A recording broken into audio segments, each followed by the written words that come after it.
Bonjour tout le monde.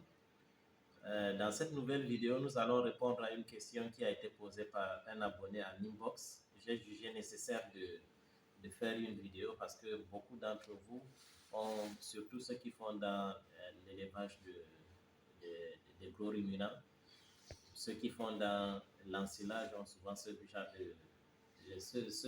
de problème. La question c'est quoi? C'est l'abonné a demandé à savoir quelle quantité d'ensilage servir à ces vaches par jour. Pour ceux qui me regardent pour la première fois, moi c'est Amadou Adama Laminou. Je suis ingénieur en production animale installé au Nord Cameroun. Alors nous allons répondre à la question de deux façons. La première c'est que si l'éleveur utilise essentiellement de l'ensilage pour nourrir les vaches, alors nous savons que la vache consomme environ 2 à 3% de son poids vif par jour. Et compte tenu du fait que cet éleveur a les Holstein, les primes Holstein dans sa ferme, et que nous prenons une moyenne de 500 kg par vache, alors 3% de 500 kg nous donnera exactement 15 kg. Ça veut dire que cette vache qui pèse 500 kg aura besoin de 15 kg de matière sèche par jour. Alors l'ensilage contient 70% de matière humide, ce qui veut dire que seulement 30% de l'ensilage est considéré comme matière sèche.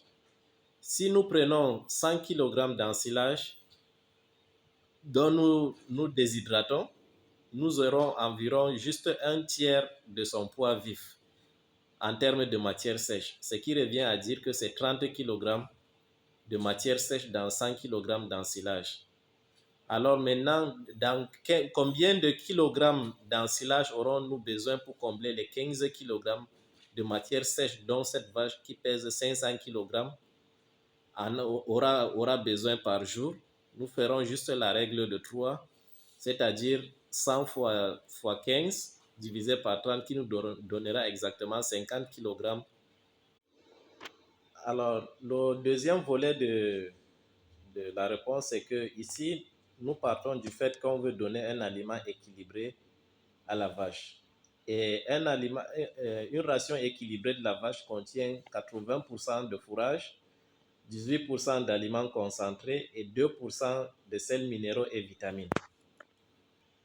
Alors, plus haut, nous étions partis sur la base d'une vache de 500 kg et son besoin journalier était de 15 kg de matière sèche. Si nous prenons 80% de 15 kg de matière sèche, ça veut dire en termes de fourrage, nous aurons besoin de 12 kg. 12% de ces 15 kg en termes d'aliments concentrés, nous aurons besoin d'1,8 kg d'aliments concentrés. Et en termes de sels minéraux et vitamines, nous aurons besoin de 0,3 kg.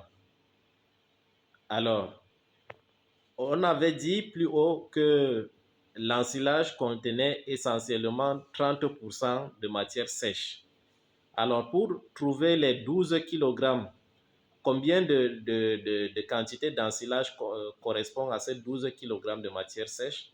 Nous ferons la règle de 3 ici, c'est-à-dire 100 fois 12 divisé par 30, nous aurons exactement 40 kg d'ensilage que nous aurons besoin si jamais nous devons donner de l'aliment concentré plus des sels minéraux et vitamines, contrairement à la première figure plus haut où nous donnons essentiellement de l'ensilage à la vache.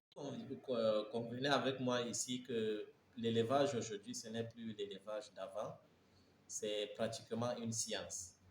Donc pour ceux qui veulent s'investir dans des animaux exotiques, prenez la peine de former vos responsables de ferme parce que ça ne sert à rien d'aller chercher nos frères au village parce qu'ils sont nés dans les animaux, ils maîtrisent les animaux pour venir les mettre devant les animaux exotiques. Ça ne peut pas vous donner des résultats. Exactement la même chose qu'on a fait avec nos gardiens. À l'époque, on prenait n'importe qui est un peu fort, on mettait dans la maison. Avec le temps, on s'est rendu compte que ces mêmes personnes qu'on prenait comme gardiens à la maison devenaient plutôt des bandits de la maison. et les gens, d'autres personnes ont réfléchi, ils ont créé des sociétés de gardiennage. C'est la même chose qui doit se passer aussi avec l'élevage aujourd'hui. Nous devons revoir la qualité de nos boviers, former les boviers pour qu'ils aient un minimum de niveau scolaire pour pouvoir ne serait-ce que lire et écrire. Et lorsqu'ils ont cette capacité de lire et écrire, ça sera très facile pour nous de les recadrer. Mais s'ils ne savent ni lire ni écrire, ce n'est pas toujours évident parce que l'élevage, c'est un business. Ce n'est plus le prestige comme on le faisait dans le passé. J'espère que cette vidéo a été utile pour vous. Nous vous remercions de l'avoir regardée jusqu'à la fin. Et nous vous supplions, surtout pour ceux qui regardent sans s'abonner, nous vous prions de le faire pour nous encourager toujours à mieux faire pour vous. Merci et à très bientôt.